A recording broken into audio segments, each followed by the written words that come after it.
कथा होती है।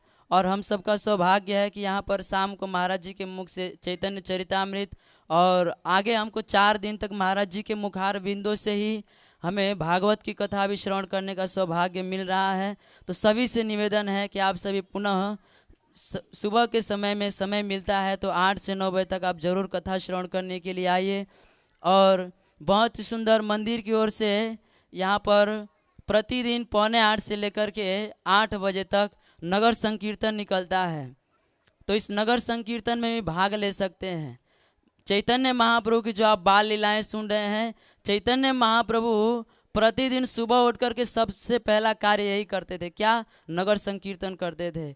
उदिल अरुण पूरब भागे, द्विजमणि गोरामणि जागे, भगत समूह लैया संगे, गोरा गेला नगर ब्राजे। चैतन्य महाप्रभु सुबह उठ करके सबसे पहले, आजकल के लोग क्या करते हैं, बेड टी चाहिए, क्या क्या चाहिए, अखबार चाहिए, टीवी चाहिए, लेकिन चैतन्य महाप्रभु स्वयं भगवान उठते थे तो सबसे पहले स्नान इत्यादि करके और अपने भक्त समूह संगे लैया, अपने भक्तों का समूह साथ में लेकर के द्विजमणि गोरामणि जागे, गौरा गेला नगर ब्राजे, नगर में नगर कीर्तन करने के लिए, संकीर्तन करने के लिए निकल जाते थे। क्यों? क्योंकि इस संसार में हम यदि नाम लेते हैं मनुष्य तो हमारा उद्धार हो जाएगा, परंतु ये जो वृक्ष है जो एक स्थान पर स्थित रहते हैं, जो बोल नहीं सकते, उनका कैसे उद्धार होगा? हम नाम लेते हैं तो उद्धार हो जाएगा। महाप्रभु जो है हरिदास ठाकुर के पास एक बार गए और जा कर के पूछा हरिदास ठाकुर जी से कि हरिदास से कली जुगे यवन अपार, हे हरिदास, गो ब्राह्मण हिंसा करे महादुराचार। कलयुग में बहुत सारे मुसलमान होंगे, यवन लोग होंगे, और वे लोग गो ब्राह्मण का हिंसा करेंगे, हत्या करेंगे, तो इनका उद्धार कैसे होगा? तो हरिदास ठाकुर जी ने कहा कि महाप्रभु, दुख करने की चिंता नहीं है, ये लोग जो है आपका भले प्रत्यक्ष रूप से नाम नहीं लेते हैं, लेकिन अप्रत्यक्ष से कभी कभी हराम शब्द का उच्चारण करते हैं। तो ये लोग नामाभास करते हैं, अर्थात भगवान का नाम लेते हैं। आपको भले ही संकेत करके नहीं लेते हैं, लेकिन फिर भी ये नाम लेते हैं, हराम लेते हैं, तो उसमें भी आपका नाम राम आ जाता है। तो ये नाम लेने से ही उनकी मुक्ति हो जाएगी, चिंता करने की जरूरत नहीं है। तो उस समय महाप्रभु ने पूछा, ठीक है, यवन लोग तो अनजाने में भगवान का नाम लेते हैं, मेरा नाम लेते हैं तो उद्धार हो जाएगा, लेकिन ये जो एक स्थान पर स्थित रहने वाले वृक्ष है और जो पशु पक्षी है, वो लोग नाम नहीं ले सकते, उनका कैसे उद्धार होगा? तब उस समय हरिदास ठाकुर ने कहा कि हे प्रभु, यदि कोई भक्त नाम संकीर्तन करता है तो वृक्ष सुनेंगे तो इनका भी उद्धार हो जाएगा। तो इसलिए हमको हम नाम लेंगे तो हमारा तो उद्धार होगा ही, लेकिन साथ ही साथ यदि हम नगर संकीर्तन निकालते हैं तो उसमें बहुत सारे भक्तों का समूह होता है। तो सारे भक्त लोग यदि उच्च स्वर से भगवान के नाम का कीर्तन करेंगे तो सारे वृक्षों को ही भगवान का नाम सुनाई देगा, कीट पतंग इत्यादि को सुनाई देगा, और इनकी भी सदगति होगी। इसलिए हमें जो है यहाँ पर प्रतिदिन जो है 7:45 से 8 बजे तक नगर संकीर्तन होता है। तो आप सभी भक्तों के चरणों में निवेदन है कि आप सभी इस नगर संकीर्तन में भाग लीजिए और अपने जीवन को धन्य कीजिए।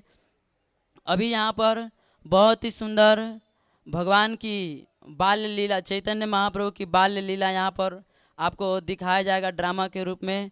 भगवान की जो है बाल्य लीला बहुत प्रसिद्ध है और बहुत माधुर्य से मंडित है भगवान की लीला। आप सभी जानते हैं, मैं गोपाल की एक छोटी सी कथा आपको सुना दूं। एक समय कृष्ण जो है चोरी करने बहुत एक्सपर्ट है। तो एक समय जो है कृष्ण बहुत छोटे थे और वो एक समय चोरी करने के लिए गोपी के घर पर गए, और गोपी के घर पर चोरी करने के लिए गए, मटकी उठा लिए, और मटकी उठा करके जैसे ही उसमें से खाने जा रहे थे निकाल करके, वैसे ही उनका प्रतिबिंब जो है शीशा में दिखने लगा। तो श्याम सुंदर गोपाल कहने लगे कि देखो, मैं ना पहली बार चोरी करने के लिए आया हूँ। मेरे पिता का नाम नंद बाबा है और मेरे मैया का नाम यशोदा है। देखो, किसी को बताना मत, अपने ही प्रतिबिंब अपने ही छाया से कह रहे हैं, किसी को बताना मत। देखो, मैंने चोरी किया है ना, हम तुम दोनों मिल बांट करके खाएंगे, लेकिन किसी से कहना मत, चलो हम दोनों मिल के खाते हैं। अब श्याम सुंदर अपने ही प्रतिबिंब को अपने हाथों से निकाल करके दे रहे हैं।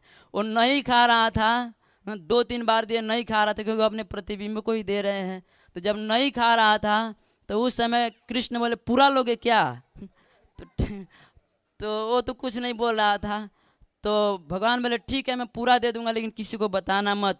भगवान मटकी उठा करके ले आकर दे रहे थे और नहीं ले रहा था, तो कहने लगे जाओ जिसको कहना है कह देना। जब नहीं ले रहा था इससे भगवान कह करके, और जब इस प्रकार से भगवान बोले तो पीछे से गोपी देख रही थी, जोर जोर से हंसने लगी। उसी समय भगवान सुर से भागे, लगता है कि इतना महान संकट से भाग गए भगवान। तो इस प्रकार से भगवान की बहुत सुंदर बाल्य लीला जो है प्रसिद्ध है। तो आइए वही भगवान श्री कृष्ण कलयुग में चैतन्य महाप्रभु के रूप में आए और उन्होंने बहुत सुंदर एक बाल्य लीला की, बहुत सारे लीला किए, परंतु उन समस्त लीलाओं में हम एक लीला यहाँ पर देखेंगे ड्रामा के माध्यम से कि भगवान बाल निमाई जो है बालक के रूप में है और उनको एक चोर, दो चोर लोग आ रहे हैं और चुला करके लेकर के जा रहे हैं। और आगे क्या होगा आप सभी बैठ करके धैर्यपूर्वक देखिए। हरे